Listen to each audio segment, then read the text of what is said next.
We're going to kick off this afternoon with our innovation panel. The rise of the women's game, the evolution and future of women's sport.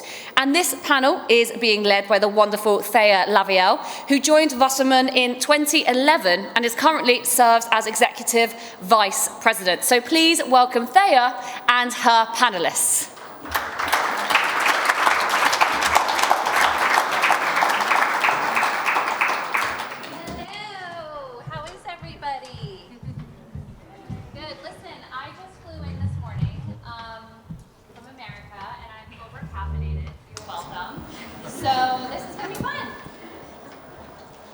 Okay, hi guys. Hello. How are you? We have Claire back today. Did you guys all see Claire earlier? She was amazing, right? So she has decided to join us today. So my name is Thayer Lavielle, and I'm sorry I don't see you guys way over there. Hi. And I lead our women's division at Wasserman. Wasserman is a big sports and entertainment agency, and our women's division is called The Collective. Go to wearethecollective.com and check it out. And we do an enormous amount of research and insights. We work with brands and rights holders to help them navigate women's sports, among other things, but just sports in general. We look at women as consumers, women as executives, women as music fans, women as musicians, sports executives, athletes, etc. So that's what we do and why I'm here today. And alongside me, I have Inga Andersen, who is the former Secretary General of the Norwegian Olympic Committee, otherwise known as the godfather of Norwegian sports. Like literally, he is an amazing human being who has an incredibly long tenure of pushing forward and advancing not only women's sport, but sport in general in the region. You were also the former, or are you still, the coach of the Swiss and Norwegian Olympic ski teams? I was the former national coach of the Swiss ski team and the Norwegian ski team. That's a lot of commuting. Or did you all meet on the same mountain? It was different periods, but that was when we had the Olympic Games home in Norway in the 90s. Okay. Well, I'm glad that you're here, and it's really been a pleasure to get to know you better. Thank you. Okay, also I have next to Inga is Tiffany Peña-Santos, who is an associate director with Willis Towers Watson, which is an insurance broker. But also interesting about Tiffany is that she was a first division football player for Spain, and also a flight attendant before this job here, which is fascinating. But part of her playing career led her to actually help develop some of these tools and offerings, like products, right? Yes, products tailored to women's sport. Yeah, that's cool. So I'm glad that you're here today. Okay, and then we have Lenka Istvanova. Did I do that right? Okay. Who's a senior digital consultant at IMG and really focuses on women's sports strategy across particularly rights holders. Am I right in that? Okay. And also a runner and former basketballer. Yeah, correct. Okay. Runner just for in the free time, when I have a free time. Right, okay, so we've got all the sports covered here today. And then we have, last but not least, Managing Director of Netball, Claire Nelson, who is amazing. And thank you for coming on such short notice and pivoting here. We had an incredible, another incredible panelist who is not joining us today, Alejandra Salazar, so we're sad that she's not here. Okay, so what we're going to talk about today is the increase in attention around women's sports. Has anyone gone to a women's sport match? Raise a hand.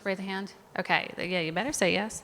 Has anyone not gone? No, let me ask that, I'm kidding, because we'll talk to you after.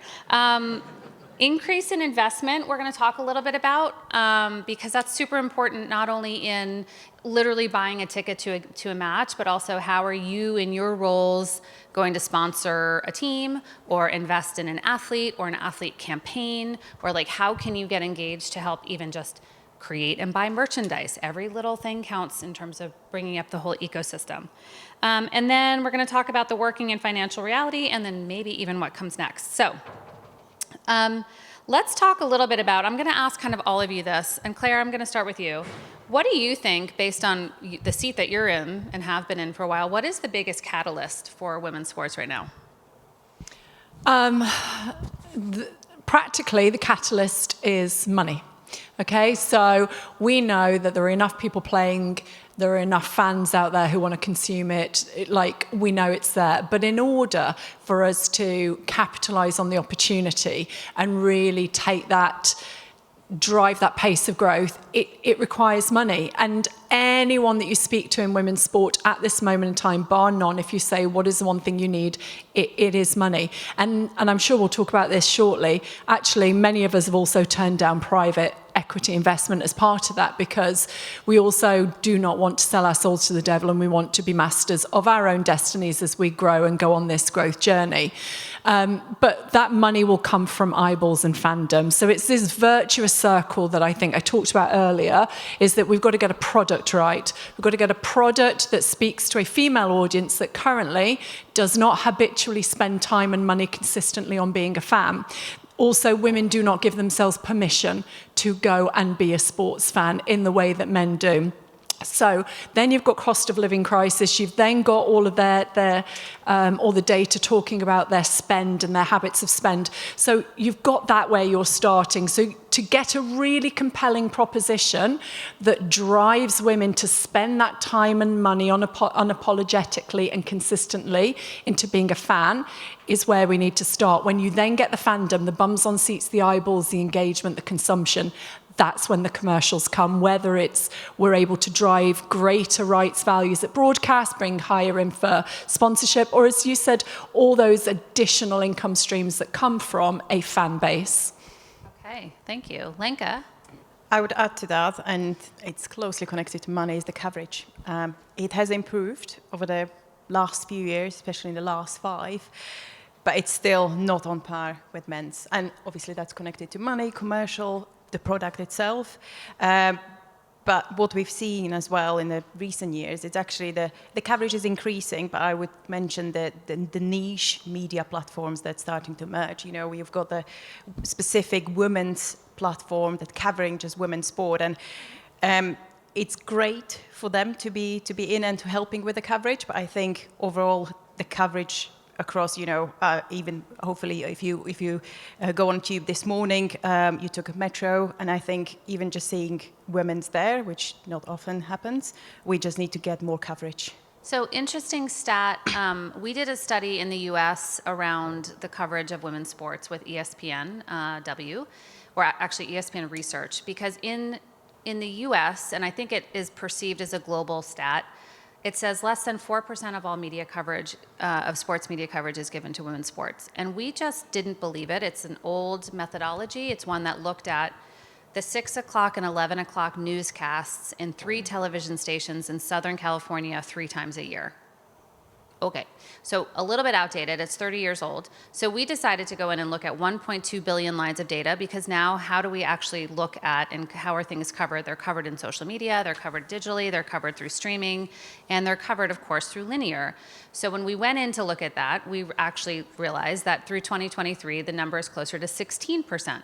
Okay, still not awesome, but the key here wasn't that that the sports, you know, or that people weren't talking about women's sport. It was that when you look at the number of competitions in the United States, and it would be fascinating to do this here, in America we have Title IX.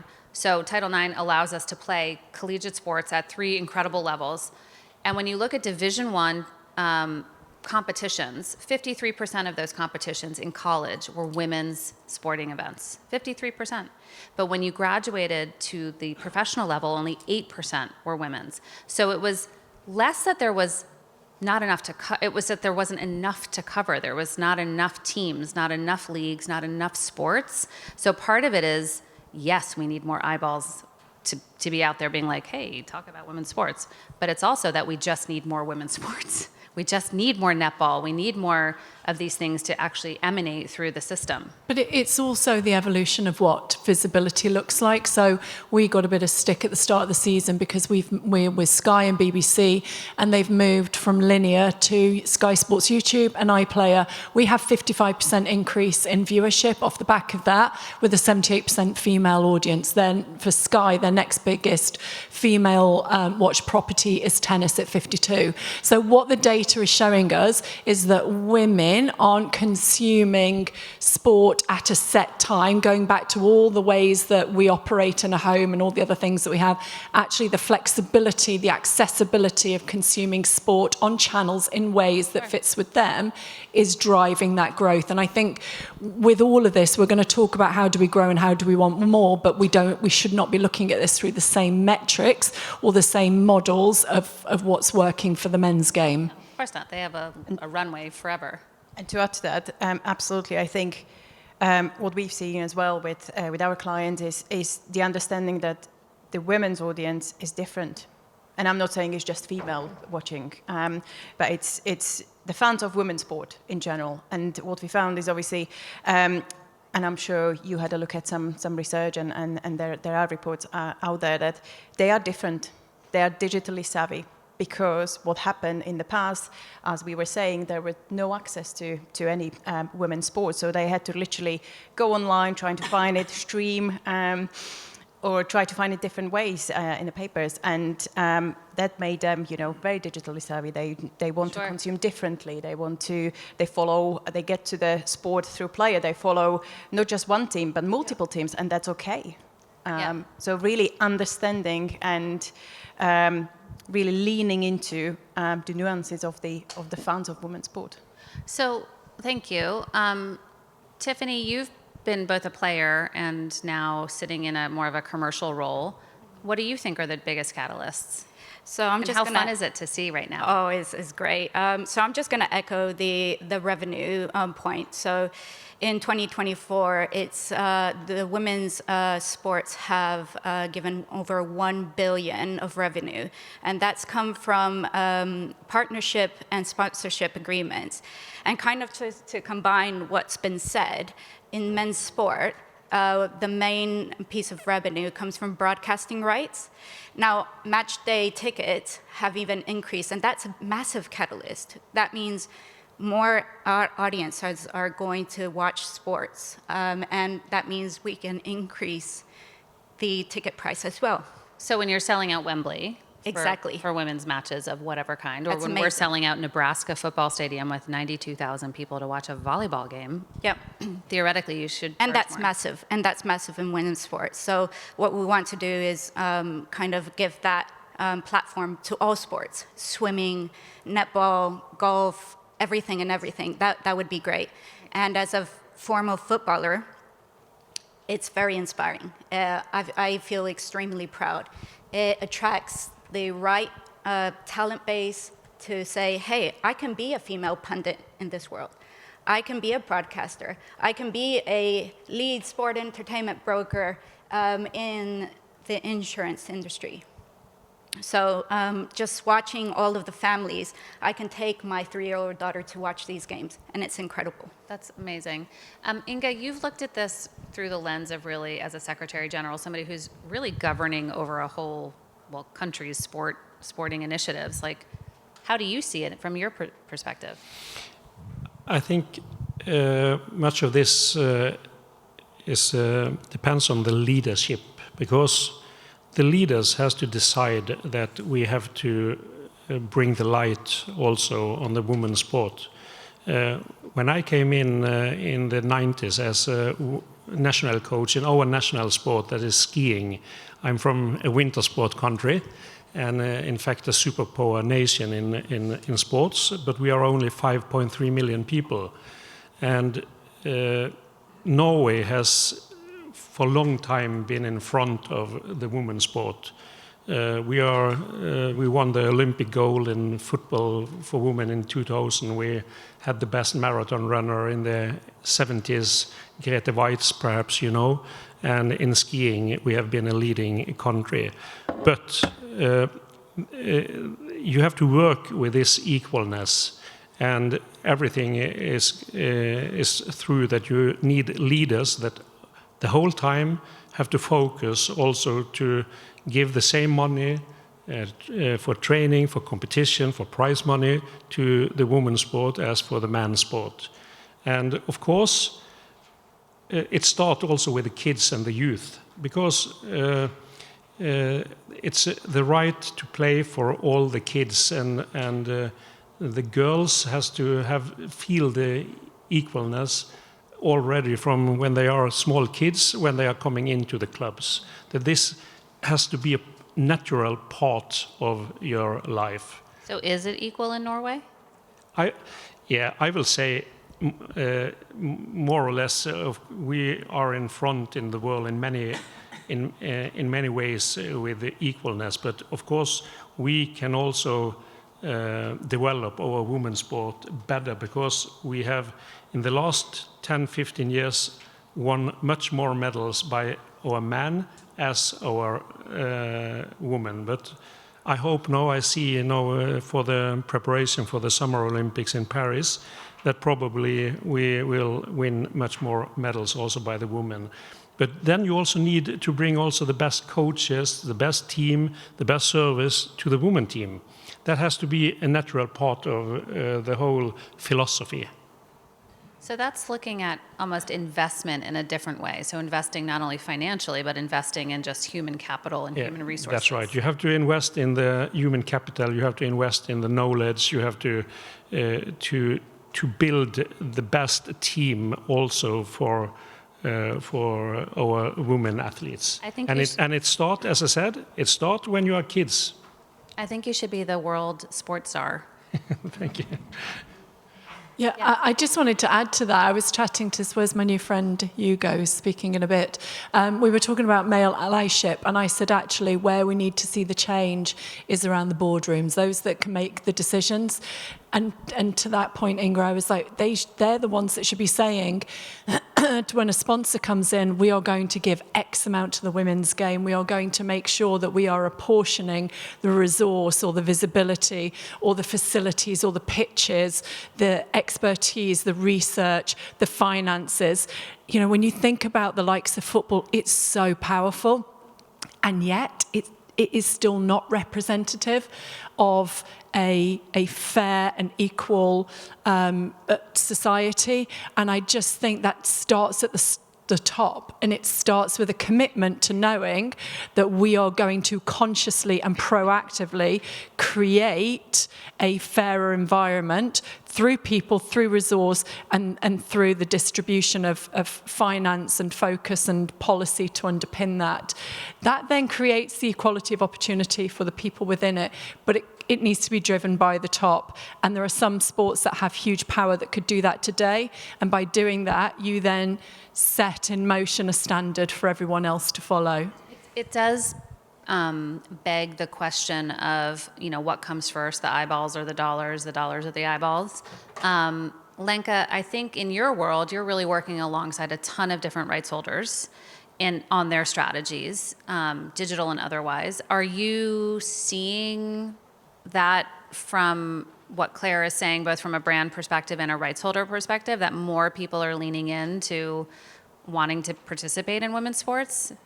Yes, definitely from the sort of rights holder point of view. And what we see is, obviously, you've got the growth of the sport over the last years. You've seen the increased investment and coverage, although not there yet. We are getting there, and we see that sort of interest and focus from the rights holders. And for me specifically, or in my area, is really coming to us with, okay, we really want to focus on the women's side. We either want to elevate it, obviously, or introduce new formats. And with that comes, okay, let's separate the strategies. Let's have a women's digital strategy. Let's really focus on that. Utilize the resources, share some of the resources, but it needs, it's a different game. It's a different audience, and it needs different people. So we did a study, because we do a lot of studies, but we did a study looking at why they're different. We actually studied the female athlete, the woman athlete, and again, North American, but to your point, it turns out that the fan of women's sports is younger, more affluent, and more educated than the fans of just general sport or men's sport. It also turns out that men make 21 times what women make on the field of play, which makes you want to beat your head on a wall, because what happens then is they have to work twice as hard to get 82% of their income. So imagine doing your job all day and then having to go make more money like 82% of your income doing something totally different every day. But because of that, they've kind of generated these relationships with their fan bases, who women's sport fans have to be more loyal because it's harder to find, harder to buy merch, harder to figure out where to get tickets, where are they being shown, who are these players, how do I follow them? And so all of a sudden, these fans are deeply entrenched in the ecosystem. Do you find that along, and I guess to both of you guys, do you find that along with your like properties and the players that are represented therein? Absolutely. I mean, working with men athletes versus women athletes is completely different. Obviously, in terms of numbers, you've got bigger numbers on the men's side. But when it comes to getting the social media, getting the audience, understanding what needs to happen, I would say on the women's side, they get it. They get what they need to do because of the very same reason. They need to actually utilize the brand to support themselves. You know, NIL, I mean, Caitlin Clark, look at the salary. Look at that. Yeah.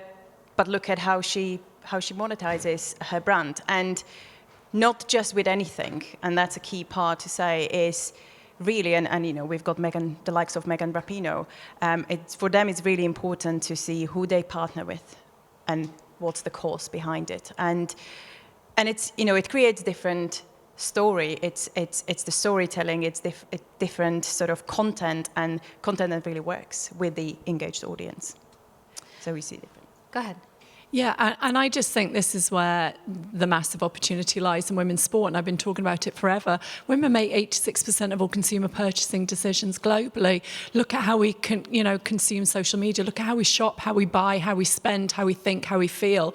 Look at how we emotionally connect, and we're loyal. And, you know, that for me, when you are thinking, take the cold consumerism of sport, excuse me, once you've sold every season ticket, shirt and brick of a football stadium, where else can you go? Well, that's a female audience. And what you can do with a female audience is outside of a competition, so you've got X amount of games that you want to sell tickets to, actually what you can create is an annualized brand proposition where you are continually selling and engaging. And you do that through your people, through emotive content and storytelling. I mean, we were talking, because we're not really across all sports yet fully professional, what you've got a lot of women and girls who are doing dual roles. So those stories are huge. You know, am I a lawyer and an athlete? Am I a mother? You know, I'm a student, different backgrounds, different races. That is content for days. That's content that sells. That's content that engages. For a brand, again, taking it away from where you could have X amount of eyeballs and put millions in to get a badge on a sock and a football strip, or you could put less in to create really compelling storytelling that changes the game. Banks should be working with female sports to use that platform to talk about financial education and empowerment, because look at the gender pay gap, look at the gender pension gap. All these things are about changing the game, and that brand affinity is powerful. So for me, understanding a female audience, understanding the digital space that they exist in, and then working out how to monetize that, but in a really authentic, emotionally engaging way, is the power that will fuel and continually fuel the sustainable growth of women's sport. Yeah, and I would say to your earlier comment around private equity or venture, while there is, you know, certain payoffs to that in the short and long term, it is also certainly a foundation to the growth of this industry. As the new economy, it needs more and more but massive it needs capital. to be looked at differently, because my phrase that I say almost daily is, don't try and take a slice of a pie that isn't baked yet. Like, if you're just going to come in here and offer money because it's amazing, but then want stuff back quickly, well, then actually that's not helping. You have to put investment through a philanthropic lens, through an impact lens, and through a more innovative way of getting that return. And so I always ask, what are your drivers for wanting to invest? Because if you're just coming to to make a lot of cash. And I spoke to somebody very, very high profile in football last week, and she said she was frustrated because the growth of the women's game was now being benefited by men. So we need investment, and we need that seed funding and capital investment and that accelerator growth investment, but it has to be done in a way that doesn't then give us a stranglehold moving forward. Yeah, it's really fun to see the growth of women's sport right now and to feel like all of this momentum and all of this passion of fans and companies engaging and leaning in and more managers being like, how do we get involved? And what I always say is, like, this is a potluck. Don't come empty-handed. Like, at least bring something to the table. Bring research, bring something. Don't just take from it. Whether you're starting an agency, like, everybody's welcome. Every hand is needed to help. But please be contributory to the actual ecosystem, because it is not one just to be taken from at this point. It's too early. It's too early to do that. I want to turn a little bit to the investment that we were talking about around actual humans performing on the field of play. And Tiffany, I want to start with you and talk about, like, how did you use your personal experience to actually create these products specific to, I mean, it's not a likely transition to be like, well, let me A, go into insurance, and then B, let me figure out how to leverage that to create a better product. Insurance is very boring, but... She said it, not me. Yeah, but I've been playing sports since the early age of 5. My parents were incredibly supportive, and growing up in the U.S. system, sports are big in the U.S., right? Soccer is big within the female population. But when I moved to Spain, everything was different. I played on pitches full of potholes. The same as in the US and in Spain, I wore cleats that were just miniature for men's feet, and I suffered a lot. So I had bloodied feet after every game, after 90 minutes. And now I have degenerative torn meniscus on my right knee and the knees of an old rugby player. Apparently. Did you ever play rugby? I have, yes, for 1 year. And I said, a brave woman, that it is a sport for powerful women, really. Yeah. I really admire them. But yeah, I have endured a lot of injuries due to the pitches, due to not stretching correctly.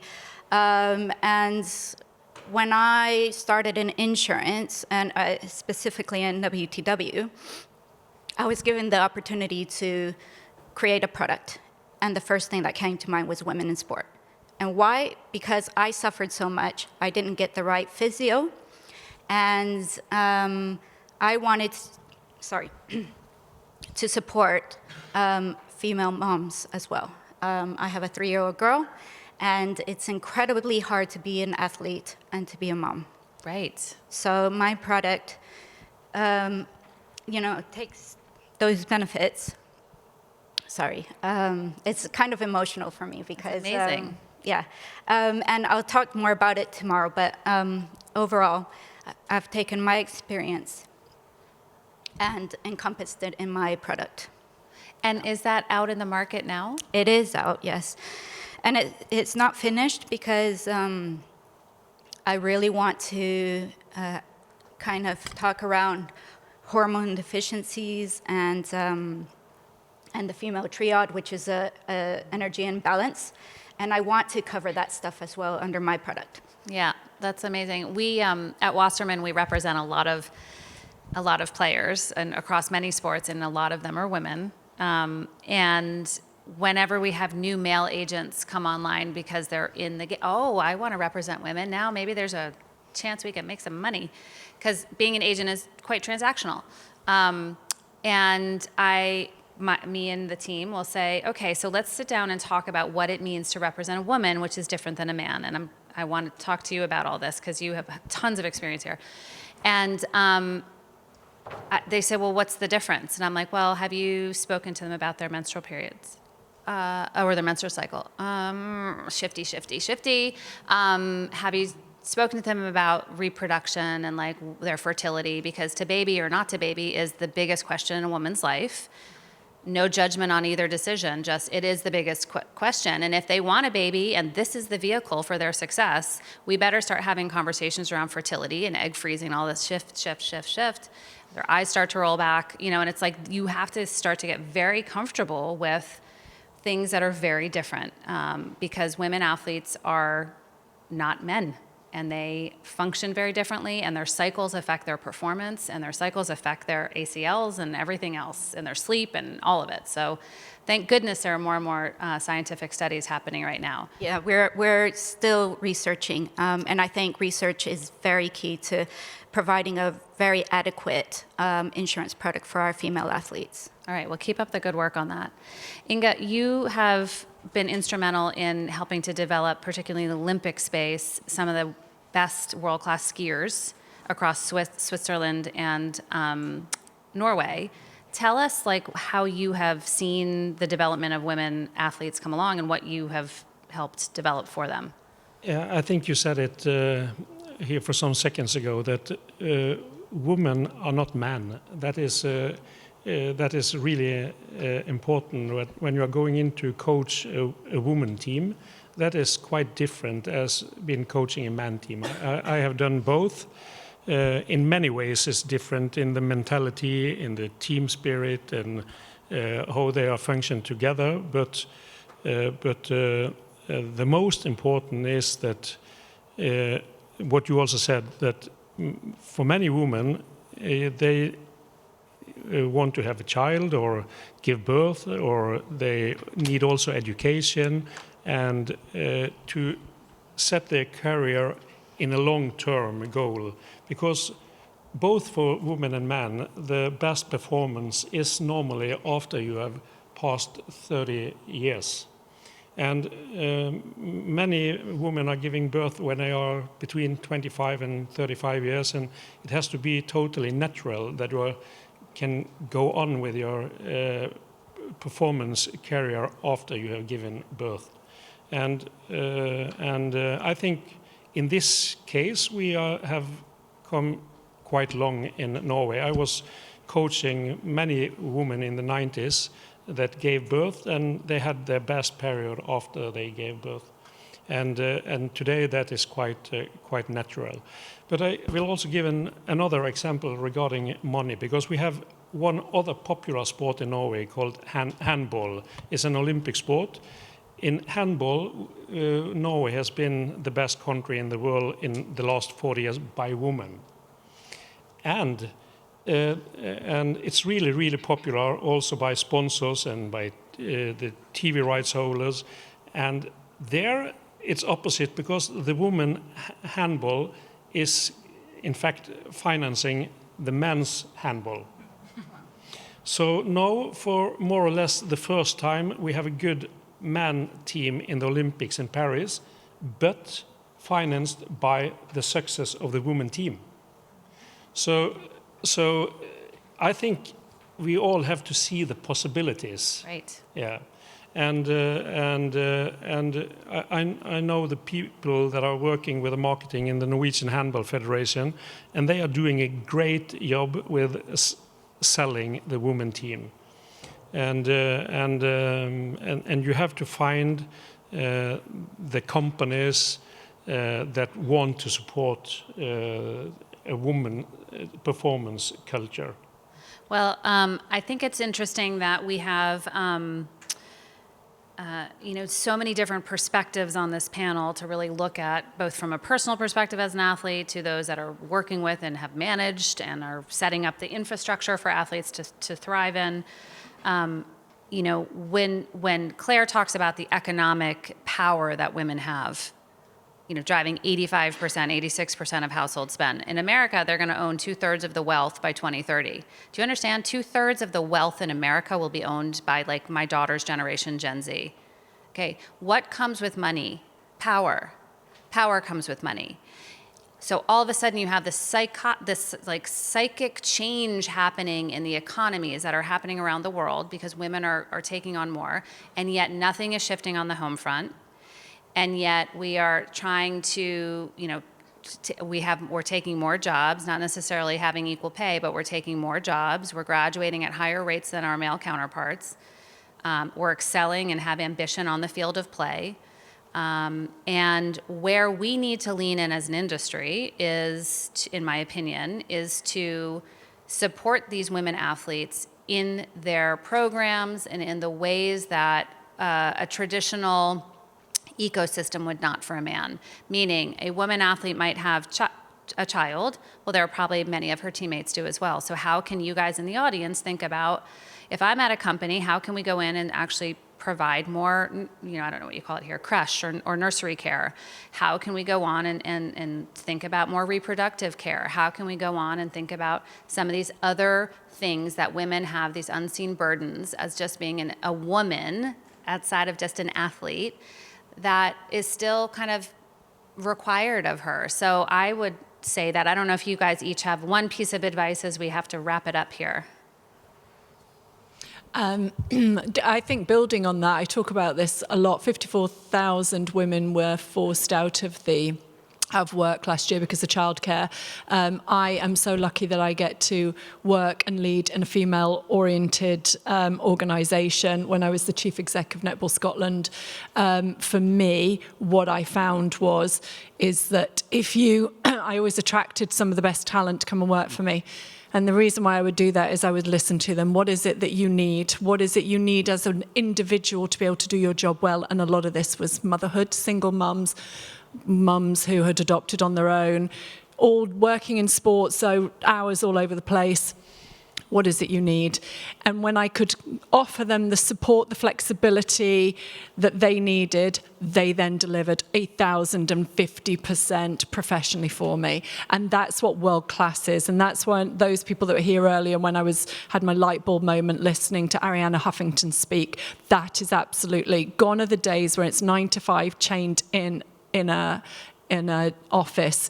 Hire people on attitude and potential. Ask them what they need. Empower them, get out their way, and let them be brilliant. And going back to sport, we don't do this for money, we don't do this for hours. But if you want brilliant people to deliver brilliant results, then find out what that human needs to be the best version of themselves and support them to make it happen, particularly for mothers. Yes. Lenka, what do we need in this to close it out? So I'm a mum myself, working full-time in sport. And I definitely, when I came back from maternity, I saw so many benefits actually that I didn't think about. Well, I've changed my attitude and everything. I am more productive.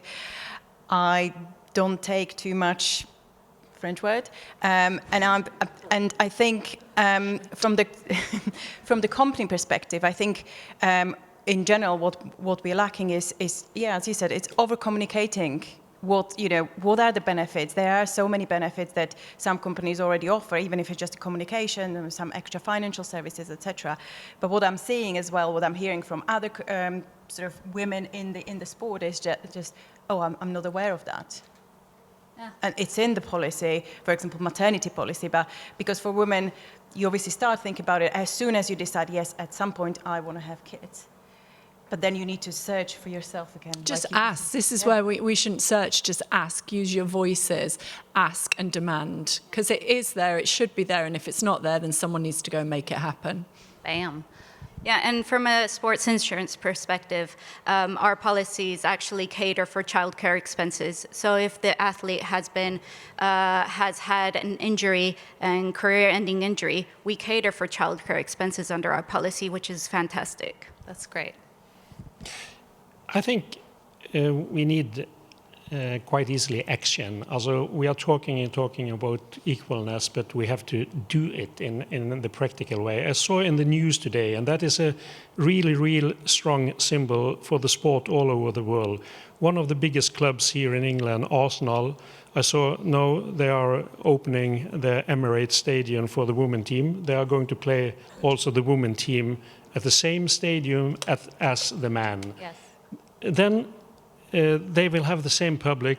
They will have a much bigger possibility to sell the club to more sponsors. And of course, the popularity of the women football will increase in Arsenal when they can use the same stadium as the man team. So you have to do it. You need leadership to say, decide, we do that, we are going on, and then finished. Well, you guys are an amazing panel. We could talk about this for days. Give it up for these four smarty pantses. Thank you, guys.